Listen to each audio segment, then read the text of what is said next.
ಕತೆ ಒಪ್ಕೊಳ್ಳುವಾಗ ನಿಮ್ಮ ತಲೆ ಏನಿತ್ತು? ಹೊಸ ಪ್ರಯೋಗ ಮಾಡುವಾಗ ಸ್ವಲ್ಪ ಟ್ರೆಂಡ್ ಚೇಂಜ್ ಆಗಿರೋದ್ರಿಂದ ಭಯನೂ ಇತ್ತು. ಮತ್ತೆ ನಾವು ಈ ಟ್ರೆಂಡ್ ಶುರು ಮಾಡಿದ್ರೆ ವರ್ಕ್ ಆಗುತ್ತಾ ಅಂತ. ನಟಿಯಾಗಿ ಏನು ಚೆನ್ನಾಗಿ ಡ್ರೆಸ್ ಮಾಡಿಕೊಂಡು ಪಾತ್ರಕ್ಕೆ ತಕ್ಕ ಹಾಗೆ ಸ್ಕ್ರಿಪ್ಟ್ ಓದ್ತಾ ಇದ್ದಾಗೆ ಖುಷಿ. ಎಸ್ಪೆಷಲಿ ನಮ್ಮ ಪಾತ್ರ ಚೆನ್ನಾಗಿ ಬರ್ತಾಯಿದೆ ಅಂದರೆ ಎಂಜಾಯ್ ಮಾಡಿಕೊಂಡು ಕೆಲಸ ಮಾಡು, ನಮ್ಮ ಕೆಲಸ ನಾವು ಮಾಡು, ಬಾಕಿ ಫ್ರೀ ಟೈಮಲ್ಲಿ ತಲೆಹರಟೆ ಮಾಡು, ಚೆನ್ನಾಗಿ ತಿನ್ನು, ಮನೆಗೆ ಹೋಗಿ ಮಾಡ್ಕೊ ಅಂತ. ಇದು ಹಾಗಲ್ಲ. ಆದರೆ ಕಾಂತಾರ ಸಿನಿಮಾ ಕೂಡ ನೋಡಿದೆ ಮೊನ್ನೆ, ಖುಷಿ ಆಯಿತು. ಅಂದರೆ ಇನ್ಸ್ಪೈರ್ ಆಗುತ್ತೆ, ಅದು ಎಲ್ಲದಕ್ಕಿಂತ ಬೇಜಾರು. ಆ್ಯಂಡ್ ಹೀಗಾದಾಗ ನಾನು ಕೂಡ ಊರಲ್ಲಿರಲಿಲ್ಲ, ಸೊ ಕಡೆ ಸಾರಿ ಅವ್ರನ್ನ ನೋಡೋದಕ್ಕಾಗಲಿಲ್ಲ. ಅದೊಂದು ಭಾಳ ನೋವಿದೆ. ಅವ್ರ ನೆನಪು ಸದಾ ನಮ್ಮಲ್ಲಿರುತ್ತೆ. ಎಲ್ಲರಿಗೂ ನಮಸ್ಕಾರ. ಏಷ್ಯಾನೆಟ್ ಸುವರ್ಣ ನ್ಯೂಸ್ಗೆ ಸ್ವಾಗತ. ನಾನು ಪದ್ಮಶ್ರೀ ಭಟ್. ನಾನಿವತ್ತು ನಂದಗೋಕುಲ ಧಾರಾವಾಹಿ ಸೆಟ್ಟಲ್ಲಿದ್ದೀನಿ.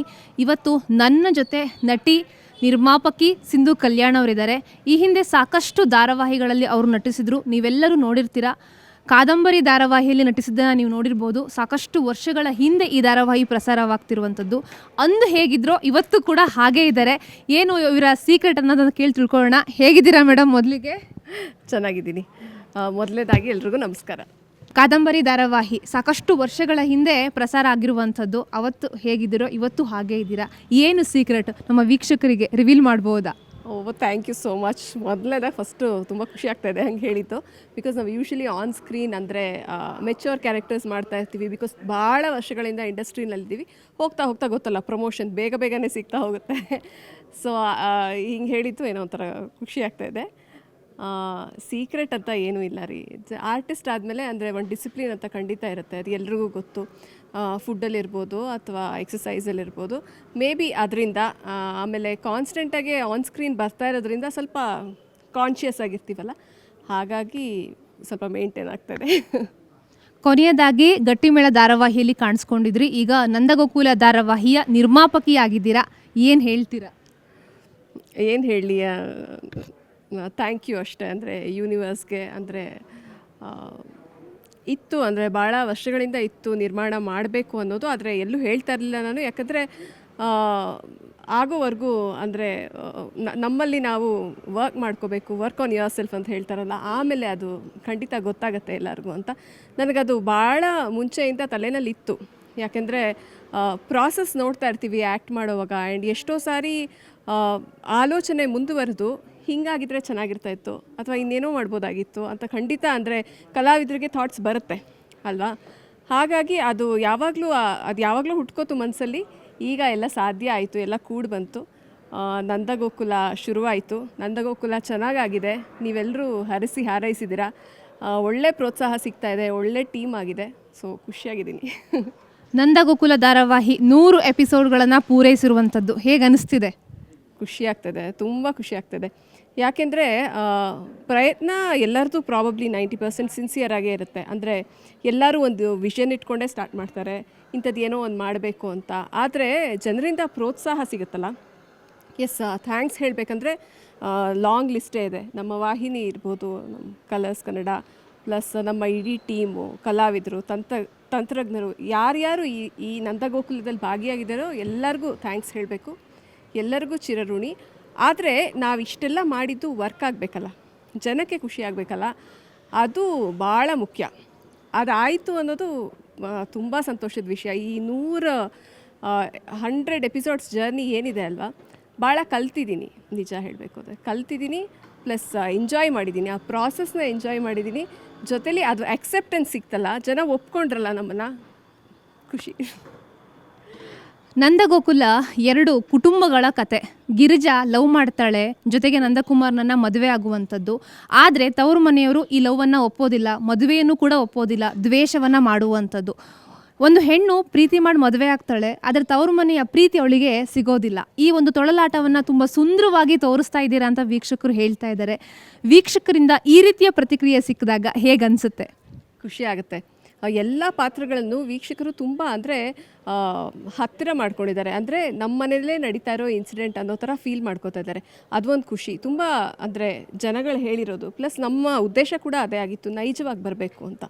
ಅಂದರೆ ಅತಿರೇಕದಿರ್ಬೋದು ಅಥವಾ ತುಂಬ ಉದ್ವಿಗ್ನವಾಗಿ ಅಂದರೆ ಆ ಥ್ರಿಲ್ಲಿಗೋಸ್ಕರ ತೋರಿಸೋದು, ಅದಕ್ಕಿಂತ ಹೆಚ್ಚಾಗಿ ಇಲ್ಲಿ ನಮ್ಮ ಟಿ ವಿ ಮಾಧ್ಯಮದ ಸ್ಟ್ರೆಂತ್ ಏನಿತ್ತು ಅಂದರೆ ಜನಕ್ಕೆ ಆ ಥರ ಹತ್ತಿರ ಆಗೋದು. ಅಂದರೆ ಅವ್ರ ಡೇ ಟು ಡೇ ಲೈಫ್ ಹೇಗಿದೆ ಅದನ್ನು ಅವರು ಕಂಪೇರ್ ಮಾಡಿಕೊಂಡು ಅವರಲ್ಲಿ ಪಾತ್ರಗಳಲ್ಲಿ ಅವ್ರನ್ನ ಕಂಡುಕೊಳ್ಳೋದು ಹೆಚ್ಚಾಗಿತ್ತು. ಈಗ ಅದೆಲ್ಲ ಸ್ವಲ್ಪ ಕಡಿಮೆ ಆಗಿತ್ತು. ಸೊ ಸ್ವಲ್ಪ ಟ್ರೆಂಡ್ ಚೇಂಜ್ ಆಗಿರೋದ್ರಿಂದ ಭಯನೂ ಇತ್ತು, ಮತ್ತೆ ನಾವು ಈ ಟ್ರೆಂಡ್ ಶುರು ಮಾಡಿದ್ರೆ ವರ್ಕ್ ಆಗುತ್ತಾ ಅಂತ. ಬಟ್ ನಿಜವಾಗ್ಲೂ ತುಂಬ ಪ್ರೀತಿ ಕೊಟ್ಟಿದ್ದಾರೆ ಜನ. ಆ್ಯಂಡ್ ನೀವು ಹೇಳ್ದಂಗೆ ಪ್ರತಿಯೊಂದು ಕ್ಯಾರೆಕ್ಟ್ರು ಫೀಲ್ ಮಾಡ್ತಾ ಇದ್ದಾರೆ. ಅಂದರೆ ಗಿರಿಜಾ ಇರ್ಬೋದು, ನಂದಕುಮಾರ್ ಅವ್ರು ಇರ್ಬೋದು, ಸಂಭ್ರಮಿಸ್ತಾ ಇದ್ದಾರೆ ಕ್ಯಾರೆಕ್ಟ್ರನ್ನ. ಸೊ ಅದೊಂದು ಖುಷಿ ಇದೆ. ಈಗ ಧಾರಾವಾಹಿ ಅಂತ ಅಂದ್ಕೊಳ್ಳಿ ಅತ್ತೆ ಸೊಸೆ ಜಗಳ, 2 ಹೀರೋಯಿನು 1 ಹೀರೋ, 1 ಹೀರೋ 2 ಹೀರೋ ಮತ್ತು 1 ಹೀರೋಯಿನು, ಈ ರೀತಿ ಒಂದು ಇರುತ್ತೆ ಅಂತ ಜನರು ಆಲ್ಮೋಸ್ಟ್ ಅಂದ್ಕೊಂಡಿರ್ತಾರೆ. ಈ ಒಂದು ಸ್ಟಿರಿಯೋ ಟೈಪನ್ನು ಬ್ರೇಕ್ ಮಾಡಿರುವಂತಹ ಕಥೆ ಏನು ಹೇಳ್ತೀರಾ? ಅಂದರೆ ಕಥೆ ಒಪ್ಕೊಳ್ಳುವಾಗ ನಿಮ್ಮ ತಲೆ ಏನಿತ್ತು? ಹೊಸ ಪ್ರಯೋಗ ಮಾಡುವಾಗ ಜನ ಒಪ್ಕೋತಾರೋ ಇಲ್ವೋ ಅನ್ನೋ ಒಂದು ಭಯ ಯೂಶ್ವಲಿ ಇರುತ್ತೆ. ಖಂಡಿತ ಭಯ ಅಂತೂ ಖಂಡಿತ ಇತ್ತು, ಒಪ್ಕೊಳ್ತಾರೋ ಇಲ್ವೋ ಅಂತ. ಬಟ್ ಏನಂದರೆ ಅದು ಅಂದರೆ ಸಪ್ಪೆ ಆಗಬಾರ್ದು ಅಂತ. ಈಗ ಯಾವುದೇ ಪಾತ್ರ ಇರ್ಬೋದು, ಎಸ್ಪೆಷಲಿ ಆ ಥರ ಹೇಳಿದ್ನಲ್ಲ, ತುಂಬ ಅಪ್ಸ್ ಆ್ಯಂಡ್ ಡೌನ್ಸ್ ಇಲ್ಲದೆ ತೊಗೊಂಡು ಹೋಗಬೇಕು ಅಂದಾಗ ತುಂಬ ಪ್ಲೇನ್ ಆಗಿದ್ಬಿಟ್ರೆ ಏನಿದೆ ಎಂಟರ್ಟೈನ್ಮೆಂಟ್ ನೋಡೋದಕ್ಕೆ ಅಲ್ವಾ? ಹಾಗಾಗಿ ಲಾಟ್ ಆಫ್ ಫನ್ ಫ್ಯಾಕ್ಟರ್ಸ್ನ ಆ್ಯಡ್ ಮಾಡೋದಕ್ಕೆ ಶುರು ಮಾಡಿದ್ವಿ. ಈಗ ನಿಜವಾಗ್ಲೂ ಹಾಗೆ ಅಲ್ವಾ? ಈಗ ನೀವು ನಮ್ಮ ಸೆಟ್ಟಿಗೆ ಬಂದಿದ್ದೀರಾ, ಈಗ ನೋಡಿ ಎಲ್ಲ ತರಲೆಗಳು ಬರ್ತಾರೆ, ನಿಮ್ಮನ್ನು ಚುಡಾಯಿಸ್ತಾರೆ. ಅಂದರೆ ಏನೇ ಬೇಜಾರಿದ್ರೂ ಇಟ್ ಡಸಂಟ್ ಲಾಸ್ಟ್ ಲಾಂಗ್. ನಾನು ನೀವು ಜಗಳ ಆಡಿದ್ರೆ ಸ್ವಲ್ಪ ಹೊತ್ತು ಆಮೇಲೆ ಮತ್ತೆ ಒಂದೇ ಮನೇಲಿರೋ ಕಾಂಪ್ರಮೈಸ್ ಆಗ್ತೀವಲ್ವ. ಅಂದರೆ ಅದು ನಿರಂತರವಾಗಿ ನಡೀತಾ ಹೋಗ್ತಾ ಇರೋವಂಥದ್ದು. ಈ ದ್ವೇಷ ಶುರು ಆದರೆ ಆ ದ್ವೇಷನೇ ಹೋಗಲ್ಲ, ಅಂದರೆ ಕುಟುಂಬ ಅಂದರೆ ಯೂಶಲಿ. ಸೊ ಹಾಗಾಗಿ ಅದು ಎಲ್ಲ ಭಾವನೆಗಳ ಮಿಶ್ರಣ ಆದಾಗ ಅದು ಚೆನ್ನಾಗಿ ಆಕ್ಸೆಪ್ಟ್ ಮಾಡ್ತಾ ಹೋಗ್ತಾರೆ ಅಂತ ಅನ್ನಿಸ್ತು. ಬಟ್ ನಿಜವಾಗ್ಲೂ ಭಯ ಅಂತೂ ಇತ್ತು, ಇಲ್ಲ ಅಂತ ಹೇಳಲ್ಲ. ಆಕ್ಸೆಪ್ಟ್ ಆಗಿದೆ ಆದರೆ ಥ್ಯಾಂಕ್ಫುಲಿ. ತರ್ಲೆಗಳು ಅಂತ ಹೇಳಿದ್ರಿ. ಈಗ 2 ಕುಟುಂಬ ಇದೆ ಈ ಧಾರಾವಾಹಿಯಲ್ಲಿ. ಸೂರ್ಯಕಾಂತ್ ಮತ್ತು ನಂದಕುಮಾರ್ ಎನ್ನುವಂಥ 2 ಮನೆ ಇದೆ. 2 ಮನೆ ಸುತ್ತ ಕತೆ ಸಾಗುವಂಥದ್ದು. ಹೇಗೆ ನಿಭಾಯಿಸ್ತಿದ್ದೀರಾ ಮೇಡಮ್? ನಟಿಯಾಗಿ ಕಷ್ಟನಾ ಅಥವಾ ನಿರ್ಮಾಪಕಿಯಾಗಿ ಕಷ್ಟನಾ? ನಿರ್ಮಾಪಕಿಯಾಗಿ ಕಷ್ಟ. ನಟಿಯಾಗಿ ಏನು ಚೆನ್ನಾಗಿ ಡ್ರೆಸ್ ಮಾಡಿಕೊಂಡು ಪಾತ್ರಕ್ಕೆ ತಕ್ಕ ಹಾಗೆ ಸ್ಕ್ರಿಪ್ಟ್ ಓದ್ತಾ ಇದ್ದಾಗೆ ಖುಷಿ. ಎಸ್ಪೆಷಲಿ ನಮ್ಮ ಪಾತ್ರ ಚೆನ್ನಾಗಿ ಬರ್ತಾಯಿದೆ ಅಂದರೆ ಎಂಜಾಯ್ ಮಾಡಿಕೊಂಡು ಕೆಲಸ ಮಾಡು, ನಮ್ಮ ಕೆಲಸ ನಾವು ಮಾಡು, ಬಾಕಿ ಫ್ರೀ ಟೈಮಲ್ಲಿ ತಲೆಹರಟೆ ಮಾಡು, ಚೆನ್ನಾಗಿ ತಿನ್ನು, ಮನೆಗೆ ಹೋಗಿ ಮಲ್ಕೋ ಅಂತ. ಇದು ಹಾಗಲ್ಲ. ಆದರೆ ನಿಮಗೆ ಗೊತ್ತು, ಅಂದರೆ 4 ಜನ ಇರೋ ಕಡೆ ಒಂದು ಕುಟುಂಬದಲ್ಲೇ ಏನೆಲ್ಲ ಪ್ರಾಬ್ಲಮ್ ಆಗುತ್ತೆ ಅಂತ. ದೊಡ್ಡ ಟೀಮ್ ನಿಭಾಯಿಸುವಾಗ ಏನೇನೋ ಇರುತ್ತೆ. ಇಲ್ಲೊಂದು ಡ್ರಾಮಾ, ಇಲ್ಲೊಂದು ನಂದಗೋಕುಲ ನಡೀತಾ ಇರುತ್ತೆ. ಬಟ್ ಚೆನ್ನಾಗಿರುತ್ತೆ ಅಂತ. ಮುಂದೆ ಒಂದು ತೆರೆ ಹಿಂದೆ ಒಂದು ಬರ್ತಾರೆ ನೋಡಿ, ಹೆಡ್ ಆಫ್ ತರಲೆ, ಆಮೇಲೆ ಅವರ ಅಸಿಸ್ಟೆಂಟ್ ಒಬ್ಬರು, ಅಸೋಸಿಯೇಟ್ ಒಬ್ಬರು, ಮತ್ತು ಅವ್ರ ಒಂದು ಗ್ಯಾಂಗ್ ಲೀಡರು ಎಲ್ಲ ಬರ್ತಾರೆ, ನಿಮಗೆ ಗೊತ್ತಾಗತ್ತೆ. ನಿರ್ಮಾಪಕರು ಅಂತ ಅಂದ್ಕೂಡಲೇ ಕಲಾವಿದರು ಮತ್ತು ತಂತ್ರಜ್ಞರು ಒಂದಷ್ಟು ಡಿಮ್ಯಾಂಡ್ಗಳನ್ನು ಇಡುತ್ತಾರೆ. ನಿಮಗೆ ಪದೇ ಪದೇ ಕೇಳುವಂತಹ ಡಿಮ್ಯಾಂಡ್ ಏನು ಸೆಟ್ಟಲ್ಲಿ? ಸೆಟ್ಟಲ್ಲ, ನೀವು ಇಲ್ಲದೇ ಇರೋ ಐಡಿಯಾ ಎಲ್ಲ ಕೊಡಬೇಡ್ರಿ. ಪಾಪ ಎಲ್ಲರೂ ಖುಷಿಯಾಗಿದ್ದಾರೆ. ಡಿಮ್ಯಾಂಡ್ ಅಂತಲ್ಲ, ಏನಂದರೆ ಎಲ್ಲ ಅಂದರೆ ಪಾಸಿಟಿವ್ ಜನ ಇದ್ದಷ್ಟು ಎಲ್ಲ ಪಾಸಿಟಿವ್ ಆಗಿರುತ್ತೆ. ಸಣ್ಣ ಪುಟ್ಟ ಹಿಕಪ್ಸ್ ಬರ್ತಾ ಇರುತ್ತೆ ದಿನ. ಬಟ್ ಹಾಗೆ ಹಿಂಗೆ ಬ್ಯಾಲೆನ್ಸ್ ಮಾಡ್ಕೊಂಡು ಹೋಗ್ತಾ ಇದ್ದಾರೆ ಎಲ್ಲರೂ. ಡಿಮ್ಯಾಂಡ್ ಅಂತ ಅಂದರೆ ಆ ಥರ ಏನಿಲ್ಲ. ಅಂದರೆ ಕಲಾವಿದರು ಅಂತಂದಾಗ ನನ್ನ ಪಾತ್ರ ಹೀಗಿರಬೇಕು, ನನ್ನ ಪಾತ್ರ ಹೀಗೆ ಹೋಗಬೇಕು, ಜನ ಈ ರೀತಿ ಒಂದು ಪ್ರತಿಕ್ರಿಯೆಯನ್ನು ಕೊಡ್ತಾ ಇದ್ದಾರೆ, ಹೀಗೆಲ್ಲ ಹೇಳ್ತಾರೆ. ತಮಾಷೆ ಮಾಡಿದ್ದು, ಆನ್ ಎ ಸೀರಿಯಸ್ ನೋಟ್ ಹೇಳಬೇಕು ಅಂದರೆ ಪ್ರತಿಯೊಬ್ಬರು ಪಾತ್ರನ ಎಂಜಾಯ್ ಮಾಡ್ತಾ ಇದ್ದಾರೆ. ಹಾಗಾಗಿ ನೀವು ನೋಡಿರ್ಬೋದು, ಪ್ರತಿಯೊಂದು ಪಾತ್ರನೂ ಚೆನ್ನಾಗಿ ಕೂತಿದೆ. ಆಮೇಲೆ ಪ್ರತಿಯೊಬ್ಬರು ಸಪೋರ್ಟ್ ಮಾಡ್ತಾ ಇದ್ದಾರೆ. ಈಗ ಡೈರೆಕ್ಟ್ರಿಗೆ ಏನೋ ಒಂದು ಸೀನಲ್ಲಿ ಇನ್ನೂ ಹೈಲೈಟ್ ಮಾಡ್ಬೋದು, ಅವ್ರ ರೋಲ್ನ ಇನ್ನೂ ಬೆಟರ್ ಮಾಡ್ಬೋದು ಅಂತ ಹೇಳಿದ್ರೆ ಪಾಪ ಡಿಸ್ಕಸ್ ಮಾಡ್ತಾರೆ. ಸಮ್ಟೈಮ್ಸ್ ಇನ್ನೇನೋ ಆ್ಯಡ್ ಮಾಡ್ಬೋದು ಅಂತ ಅನಿಸಿದ್ರೆ, ಕಾಮಿಡಿ ಸೀನ್ಸ್ ಇರ್ಬೋದು, ಇನ್ನೇನೋ ಇರ್ಬೋದು, ಹಿಂಗೆ ಹೇಳ್ತೀನಿ ಸರ್ ಅಂತ ಆ ಥರ. ಸೊ ಎಲ್ಲರೂ ಅಷ್ಟು ಲೈವ್ಲಿ ಆಗಿ ಕೆಲಸ ಮಾಡ್ತಾ ಇದ್ದಾರೆ. ಸೊ ಡಿಮ್ಯಾಂಡ್ ಅವರವರು ಹೆಚ್ಚಿಸ್ಕೋತಾ ಇದ್ದಾರೆ ಅಂತ ಹೇಳಬೇಕು. ಮೇಡಮ್, ಕಾದಂಬರಿ ಧಾರಾವಾಹಿಯಲ್ಲಿ ಆ್ಯಕ್ಟ್ ಮಾಡಿದ್ರಿ. ರಾಧಿಕಾ ಪಂಡಿತ್ ಅವರು ಕೂಡ ಆ ಧಾರಾವಾಹಿಯಲ್ಲಿದ್ದರು. ಇವತ್ತು ಅವರು ದೊಡ್ಡ ನಟಿ ಕೂಡ ಹೌದು, ರಾಕಿಂಗ್ ಸ್ಟಾರ್ ಯಶ್ ಅವರ ಪತ್ನಿ ಕೂಡ ಹೌದು. ಇವತ್ತು ಕಾಂಟ್ಯಾಕ್ಟಲ್ಲಿದ್ದಾರಾ? ಸಿಕ್ಕಿದ್ರಾ ರೀಸೆಂಟಾಗಿ? ಇಲ್ಲ, ಭೇಟಿ ಮಾಡಿಲ್ಲ. ಬಟ್ ಫೋನ್ನಲ್ಲಿ ಮೆಸೇಜ್ ಮಾಡಿದ್ರೆ ಎಲ್ಲ ಟಚ್ಚಲ್ಲಿರ್ತಾರೆ. ವಿಶ್ ಕೂಡ ಮಾಡಿದರು ಈ ಪ್ರಾಜೆಕ್ಟ್ಗೆ. ಬಟ್ ಎದುರುಗಡೆ ಭೇಟಿ ಆಗಿಲ್ಲ, ಭಾಳ ವರ್ಷ ಆಯಿತು. ಇವತ್ತು ಕನ್ನಡ ಚಿತ್ರರಂಗ KGF ಸಿನಿಮಾ ಇರ್ಬೋದು, ಕಾಂತಾರದಿಂದ ಇರ್ಬೋದು, ದೊಡ್ಡ ಮಟ್ಟಕ್ಕೆ ಹೋಗಿರುವಂಥದ್ದು. ಹೇಗೆ ಅನಿಸುತ್ತೆ ನಟಿಯಾಗಿ? ನೀವು ಕೂಡ ಈ ಚಿತ್ರರಂಗದ ಭಾಗವಾಗಿದ್ದೀರಾ. ಖುಷಿ ಆಗುತ್ತೆ, ಭಾಳ ಖುಷಿ ಆಗುತ್ತೆ. ನಟಿಯಾಗಿ ಕೂಡ, ನಿರ್ಮಾಪಕಿಯಾಗಿ ಕೂಡ ಭಾಳ ಖುಷಿ ಆಗುತ್ತೆ. ಏನಂದರೆ ನಮ್ಮ ಕಂಟೆಂಟ್ ಇರ್ಬೋದು ಅಥವಾ ನಮ್ಮ ಕೆಲಸ ನಮಗೆ ಮಾತ್ರ ಸೀಮಿತ ಆಗಿರಬಾರ್ದು. ಅಂದರೆ ಆ ಬಾರ್ಡರ್ಸ್ನ ಕ್ರಾಸ್ ಮಾಡಿ ನಮ್ಮ ಕಲ್ಚರ್ ಏನಿದೆ, ನಮ್ಮತನ ಏನಿದೆ, ಅದು ಬೇರೆ ಕಡೆನೂ ಗುರ್ತಿಸ್ಕೋಬೇಕು ಅನ್ನೋ ಆಸೆ ಪ್ರತಿಯೊಬ್ಬರಿಗೂ ಇರುತ್ತೆ, ಕಲಾವಿದರಿಗೆ ಅಂತಲ್ಲ ಅಲ್ವಾ? ನಿಮಗೂ ನಮಗೂ. ಸೊ ಅದು ಆಗ್ತಾಯಿದೆ, ದೊಡ್ಡ ಮಟ್ಟದಲ್ಲಿ ಆಗ್ತಾಯಿದೆ. ಸೊ ತುಂಬ ಪ್ರೌಡ್ ಅನಿಸುತ್ತೆ. ಕಾಂತಾರ ಸಿನಿಮಾ ಕೂಡ ನೋಡಿದೆ ಮೊನ್ನೆ, ಖುಷಿ ಆಯಿತು. ಅಂದರೆ ಇನ್ಸ್ಪೈರ್ ಆಗುತ್ತೆ. ಈಗ ಈ ಇಂಡಸ್ಟ್ರಿನಲ್ಲಿ ವರ್ಕ್ ಮಾಡ್ತಾ ಇರೋರಿಗೆ ಸಾಧ್ಯತೆಗಳು ಹೆಚ್ಚಾಗ್ತಾ ಇದೆ, ಆಮೇಲೆ ರೆಸ್ಪಾನ್ಸಿಬಿಲಿಟಿ ಕೂಡ ಹೆಚ್ಚಾಗ್ತಾ ಇದೆ ಅಂತ ಅನಿಸುತ್ತೆ. ಇನ್ನೂ ಒಳ್ಳೆ ಕಂಟೆಂಟ್ ಬರಲಿ ಅಂತ ತುಂಬ ಖುಷಿಯಾಗುತ್ತೆ. ಪುಟ್ಟಗೌರಿ ಮದುವೆ ಇರ್ಬೋದು, ಜೊತೆಗೆ ಗಟ್ಟಿಮೇಳ ಧಾರಾವಾಹಿ ಇರ್ಬೋದು, ಲೇಡಿ ವಿಲನ್ ಆಗಿ ಮಿಂಚಿದ್ರಿ, ಸಿಕ್ಕಾಪಟ್ಟೆ ಸ್ಟೈಲಿಶ್ ಲೇಡಿ ಅಂತ ಹೇಳ್ಬೋದು.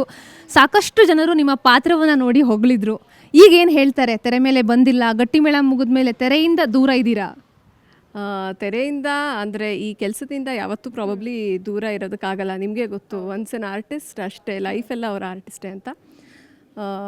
ಏನಂದರೆ ಒಳ್ಳೆ ಪಾತ್ರಕ್ಕೋಸ್ಕರ ಅಂದರೆ ನೆಗೆಟಿವ್ ಮಾಡಿದೆ, ನೀವು ಹೇಳ್ದಂಗೆ ಒಳ್ಳೆ ಹೆಸರು ತಂದುಕೊಡ್ತು, ತುಂಬ ಖುಷಿನೂ ಇದೆ. ಬಟ್ ಇನ್ನೇನಾದರೂ ಮತ್ತೆ ಬೇರೆ ಏನಾದರೂ ಮಾಡಬೇಕು ಅಂತ. ಆ್ಯಂಡ್ ಇವಾಗ ನಿರ್ಮಾಣ ಮಾಡ್ತಾ ಇರೋದ್ರಿಂದ ಸ್ವಲ್ಪ ಬ್ಯುಸಿ ಕೂಡ ಇದ್ದೀನಿ ಇದರಿಂದ. ಆ್ಯಂಡ್ ಇದೊಂಥರ ಖುಷಿ ಕೊಡ್ತಾ ಇದೆ. ಅಂದರೆ ನಾವು ಪಾತ್ರ ಮಾಡಿ ಖುಷಿ ಪಡೋದಕ್ಕೂ ನಮ್ಮ ಪಾತ್ರಗಳನ್ನ ನೋಡಿ ಖುಷಿ ಪಡೋದಕ್ಕೂ ಅದು ಇನ್ನೊಂದು ಲೆವೆಲ್ ನನಗೆ ಪರ್ಸ್ನಲಿ ಖುಷಿ ಕೊಡ್ತಾ ಇದೆ. ಮಾಡ್ತೀನಿ ಮುಂದೊಂದು ದಿನ ಖಂಡಿತ ಒಳ್ಳೆ ಪಾತ್ರದ ಮೂಲಕ. ಪುಟ್ಟಗೌರಿ ಮದುವೆ ಇರ್ಬೋದು, ಗಟ್ಟಿಮೇಳ ಇರ್ಬೋದು, ಸಾಕಷ್ಟು ಜನರು ಆ ಧಾರಾವಾಹಿಗೆ ಕನೆಕ್ಟ್ ಆಗಿದ್ರು, ತುಂಬ ವೈಯಕ್ತಿಕವಾಗಿ ತೊಗೊಂಡಿದ್ರು. ನಾಳೆ ಏನಾಗುತ್ತೆ, ಹಾಗಾಗತ್ತೆ, ಹಿಂಗಾಗತ್ತೆ ಅಂತ ಸಿಕ್ಕಾಪಟ್ಟೆ ಕಮೆಂಟ್ಗಳನ್ನ ನಾವು ನೋಡ್ತಾ ಇದ್ವಿ ಸೋಷಿಯಲ್ ಮೀಡಿಯಾದಲ್ಲಿ. ನೀವು ವಿಲನ್ ಆಗಿ ಆ್ಯಕ್ಟ್ ಮಾಡಿರುವಂಥದ್ದು, ಅವಾಗೆಲ್ಲ ಬೈತಿದ್ರ ಅಥವಾ ಇವಾಗಲೂ ಸಿಕ್ಕಿದಾಗ ಬೈತಾರಾ? ಏನು ಕತೆ? ಪಾಪ ಬೈಯೋದಕ್ಕೆ ಬರ್ತಾಯಿದ್ರು ಸ್ಕ್ರೀನ್ ಮೇಲೆ ನೋಡಿ. ಪಾಪ ಎದುರುಗಡೆ ನೋಡ್ಬಿಟ್ಟು ನನ್ನ ಏನ್ರಿ ನೀವು ಪಾಪದವ್ರ ಥರ ಇದ್ದೀರಾ, ಈ ಥರದ್ದು ಮಾಡಬೇಡ್ರಿ, ಹೋಗಲಿ ಒಳ್ಳೆಯವ್ರ ಪಾತ್ರ ಮಾಡಿರಿ ಅಂತ ಕೂಡ ಹೇಳೋರು. ಆ್ಯಂಡ್ ಅಪ್ರಿಷಿಯೇಟ್ ಮಾಡ್ತಾಯಿದ್ರು, ಟು ಬಿ ಫ್ರ್ಯಾಂಕ್. ಬಿಕಾಸ್ ನನಗೆ ವೈಯಕ್ತಿಕವಾಗಿ ಎಷ್ಟೊಂದು ಜನ ಹೇಳಿತ್ತು, ಇಂಡಸ್ಟ್ರಿನಲ್ಲೂ ಅಷ್ಟೇ, ಹೊರಗಡೆನೂ ಅಷ್ಟೇ, ಅಂದರೆ ವಿಲನ್ ಆಗಿ ಕಾಣಲ್ಲ ಅಂತ ನೋಡಲಿಕ್ಕೆ ಲುಕ್ಸು. ಸೊ ನನ್ನ ಪಾತ್ರ ಪ್ಲೇ ಮಾಡಿದಾಗ ಮಾತ್ರ ನಿಮಗೆ ಆ ರೀತಿ ಅನಿಸುತ್ತೆ. ಹಾಗಾಗಿ ಬೈಯೋದಕ್ಕೆ ಬಂದವರು ಪಾಪ ಅಯ್ಯೋ ಇದನ್ನು ಏನು ಬೈಯೋದು ಪಾಪ ಅಂತ ಮಾತಾಡಿಸ್ಕೊಂಡು ಹೋಗಿದ್ದಾರೆ, ಕಾಂಪ್ಲಿಮೆಂಟ್ ಮಾಡಿದ್ದಾರೆ. ಬಟ್ ನನಗೆ ಅದೊಂಥರ ತುಂಬ ಖುಷಿ. ಅಂದರೆ ನಾವು ಸೂಟ್ ಆಗಲ್ಲ ಅಂದ್ಕೊಳ್ಳೋ ಪಾತ್ರದಲ್ಲಿ ಅದು ಹೈಲೈಟ್ ಆಗಿದ್ದು ಅಥವಾ ಗೆದ್ದಿದ್ದು ಒಂಥರ ಖುಷಿ. ಗಟ್ಟಿಮೇಳ ಧಾರಾವಾಹಿ ನಟಿ ಕಮಲಶ್ರೀ ಅವರು ಇತ್ತೀಚೆಗೆ ನಿಧನರಾಗಿದ್ದರು. ಈ ಹಿಂದೆ ಇಂಟರ್ವ್ಯೂದಲ್ಲೂ ಕೂಡ ನಿಮ್ಮ ಹೆಸರನ್ನು ಹೇಳಿದರು. ಅಂದರೆ ಸೀರಿಯಲ್ನಲ್ಲಿ ಆ್ಯಕ್ಟ್ ಮಾಡುವಾಗ ಸಿಂಧು ಕಲ್ಯಾಣ್ ಸ್ವಂತ ಮಗಳಂತೆ ನನ್ನನ್ನು ನೋಡಿಕೊಂಡ್ರು, ಸಿಕ್ಕಾಪಟ್ಟೆ ಸಹಾಯ ಮಾಡಿದ್ರು ಅಂತ ಒಂದು ಮಾತನ್ನು ಹೇಳಿದರು. ಸಹಾಯ ಅದೆಲ್ಲ ದೊಡ್ಡ ಮಾತು. ಏನಂದರೆ ಅದೇ ಒಟ್ಟಿಗೆ ಕೆಲಸ ಮಾಡ್ತಾಯಿದ್ವಲ್ಲ, ಒಂದು ಕುಟುಂಬದ ರೀತಿಯೇ ಇದ್ವಿ, ಅಮ್ಮ ಅಂತಲೇ ಕರಿತಾ ಇದ್ವಿ. ಆಮೇಲೆ ಪ್ರತಿ ಸಲ ಅಂದರೆ ನಾವು ಒಂದು ಕಾಫಿ ಕುಡಿಯೋವಾಗ್ಲೂ ಅವ್ರನ್ನ ನೆನೆಸ್ಕೊಂಡು, ಅವ್ರ ಕಾಫಿ ಅಂದರೆ ಭಾಳ ಇಷ್ಟ. ಆಮೇಲೆ ಕೇಕ್ ಅಂದರೆ ಭಾಳ ಇಷ್ಟ. ಕೆಲವೆಲ್ಲ ತುಂಬ ಇಷ್ಟಪಡ್ತಾಯಿದ್ರು. ಅಂದರೆ ಮಕ್ಳ ಥರ, ತುಂಬ ವಯಸ್ಸಾಗಿತ್ತಲ್ಲ, ಸೊ ಸಣ್ಣ ಮಕ್ಳ ಥರ ಆ ಚಿಕ್ಕ ವಿಷಯನೂ ಎಂಜಾಯ್ ಮಾಡ್ತಾಯಿದ್ರು. ಅದು ಖುಷಿ ಆಗ್ತಾಯಿತ್ತು. ಪ್ಲಸ್ ಅವರು ನಿಮ್ಗೆ ಗೊತ್ತು, ಸಾವಿರಾರು ನಾಟಕಗಳಲ್ಲಿ ಆ್ಯಕ್ಟ್ ಮಾಡಿದ್ದಾರೆ, ಸಾವಿರಾರು ಪ್ರದರ್ಶನಗಳನ್ನ ಕೊಟ್ಟಿದ್ದಾರೆ, ಸುಮಾರು ಸಿನಿಮಾಗಳಲ್ಲಿ ನಟಿಸಿದ್ದಾರೆ. ಸೊ ಅವರ ಅನುಭವ ತುಂಬ ದೊಡ್ಡದು. ನಾವು ಫ್ರೀ ಇರುವಾಗ ಕೂತು ಅದ್ರ ಬಗ್ಗೆ ಎಲ್ಲ ಹೇಳ್ಕೊಳ್ತಾ ಇದ್ರು. ಅಂದರೆ ಅವರು ಹೀರೋಯಿನ್ ಆಗಿ ಇದ್ದ ಕಾಲದ ಸ್ಟೋರೀಸ್ ಎಲ್ಲ ಅದೆಲ್ಲ ಕೇಳೋಕ್ಕೆ ಭಾಳ ಖುಷಿ ಆಗ್ತಾಯಿತ್ತು. ಆಮೇಲೆ ಅದೇ ಈ ಬ್ರೇಕ್ ಟೈಮಲ್ಲಿ ಈ ಥರ ಊಟ ಮಾಡುವಾಗ, ತಿಂಡಿ ಮಾಡುವಾಗ ಎಲ್ಲ ಜೊತೆಯಲ್ಲಿ ಕೂತ್ಕೋತಾ ಇದ್ವಿ. ಆಮೇಲೆ ಸೀರಿಯಲ್ ಮುಗಿದ ಮೇಲೆ ಕೂಡ ಟಚ್ಚಲ್ಲಿದ್ವಿ. ಅವ್ರಿಗೆ ಹುಷಾರಿಲ್ಲ ಅಂತ ಗೊತ್ತಾದ ಮೇಲೂ ಕಾನ್ಸ್ಟೆಂಟಾಗಿ ಅಂದರೆ ಟಚ್ಚಲ್ಲಿದ್ವಿ. But it's very sad. ಅಂದರೆ ಈ ರೀತಿ ಅಂದರೆ ಕಡೆಗಾಲದಲ್ಲಿ ಪಾಪ ಅನಾರೋಗ್ಯ ಆಯ್ತಲ್ಲ, ಅದು ಎಲ್ಲದಕ್ಕಿಂತ ಬೇಜಾರು. ಆ್ಯಂಡ್ ಹೀಗಾದಾಗ ನಾನು ಕೂಡ ಊರಲ್ಲಿರಲಿಲ್ಲ. ಸೊ ಕಡೆ ಸಾರಿ ಅವ್ರನ್ನ ನೋಡೋದಕ್ಕಾಗಲಿಲ್ಲ. ಅದೊಂದು ಭಾಳ ನೋವಿದೆ. ಬಟ್ ಅವ್ರ ನೆನಪು ಸದಾ ನಮ್ಮಲ್ಲಿರುತ್ತೆ. ಆ್ಯಂಡ್ ಎಲ್ಲರಿಗೂ ಗೊತ್ತು ಅವರು ನಟಿಯಾಗಿ ಎಷ್ಟು ಅಚೀವ್ ಮಾಡಿದ್ದಾರೆ ಅಂತ. ಆ ವಯಸ್ಸಲ್ಲೂ ಕೂಡ ಅವರು ಟೈಮಿಗೆ ಕರೆಕ್ಟಾಗೆ ಬಂದು ಮೇಕಪ್ ಹಾಕ್ಕೊಂಡು ತಿಂಡಿ ಮಾಡಿ, ಅಮ್ಮ ನೀವಿಲ್ಲ ಫಸ್ಟ್ ಸೀನಲ್ಲಿ ತಿಂಡಿ ಮಾಡಿ ರೆಡಿಯಾಗಿ ಅಂದರೆ, ಇಲ್ಲ ನನಗೆ ತಿಂಡಿ ಸೇರಲ್ಲ ಅಂತ ಪೂರ್ತಿ ರೆಡಿಯಾಗಿ ಆಮೇಲೆ ಹೋಗಿ ತಿಂಡಿ ಕೂಡ ಮಾಡೋರು. ಅಷ್ಟು ಡೆಡಿಕೇಶನ್ನು, ಆಮೇಲೆ ಎಂಜಾಯ್ ಮಾಡ್ಕೊಂಡು ಕೆಲಸ ಮಾಡೋರು. ಅದನ್ನು ಸದಾ ನೆನಪಿಸ್ಕೋತೀವಿ, ಅಳವಡಿಸ್ಕೊಳ್ಳೋದಕ್ಕೆ ಟ್ರೈ ಮಾಡ್ತೀವಿ. ಕೊನೆಯದಾಗಿ ವೀಕ್ಷಕರಿಗೆ ಏನು ಹೇಳ್ತೀರಾ ಮೇಡಮ್? ಥ್ಯಾಂಕ್ ಯು ಹೇಳೋಕ್ಕೆ ಇಷ್ಟಪಡ್ತೀನಿ. ಬಿಕಾಸ್ ಇನ್ನೇನು ಅಂದರೆ ಹೇಳೋಷ್ಟು ದೊಡ್ಡೋಳಲ್ಲ, ಇನ್ನು ಬೆಳೆದಿಲ್ಲ. ಬಟ್ ನಮ್ಮ ಈ ಕಿರು ಪ್ರಯತ್ನ ನಂದಗೋಕುಲನ ಇಷ್ಟು ಚೆನ್ನಾಗಿ ಒಪ್ಕೊಂಡು ನಮಗೆ ಇಷ್ಟು ಒಳ್ಳೆ ಪ್ರೋತ್ಸಾಹ ಕೊಡ್ತಾ ಇರೋದಕ್ಕೆ ಥ್ಯಾಂಕ್ ಯು ಹೇಳ್ತೀನಿ. ಇನ್ನಷ್ಟು ಪ್ರೋತ್ಸಾಹ ಕೊಡಿ, ಇನ್ನಷ್ಟು ಒಳ್ಳೆ ಕಂಟೆಂಟ್ನ ತರೋ ಪ್ರಯತ್ನ ಖಂಡಿತವಾಗ್ಲೂ ಮಾಡ್ತೀವಿ ನಮ್ಮ ಟೀಮಿಂದ. ಸೊ ನಮ್ಮನ್ನು ಬೆಳೆಸಿ ಹಾರೈಸಿ ಅಂತ ಹೇಳ್ತೀವಿ. Thank you madam, thank you so much. ನಿಮ್ಮ ನಂದಗೋಕುಲ ಧಾರಾವಾಹಿ 100 ಸಂಚಿಕೆಗಳನ್ನು ಪೂರೈಸಿದೆ, ಮುಂದೆ 1000 ಸಂಚಿಕೆಗಳನ್ನು ಪೂರೈಸಲಿ ಅಂತ ನಾವು ಹಾರೈಸ್ತೀವಿ. Thank you so much. Yes, ಇದಾಗಿತ್ತು ನಟಿ ಜೊತೆಗೆ ನಿರ್ಮಾಪಕಿ ಸಿಂಧು ಕಲ್ಯಾಣ್ ಅವರ ಮಾತುಗಳು. ನೇರ ದಿಟ್ಟ ನಿರಂತರ ಸುದ್ದಿಗಾಗಿ ನೋಡ್ತಾ ಇರಿ ಏಷ್ಯಾನೆಟ್ ಸುವರ್ಣ ನ್ಯೂಸ್.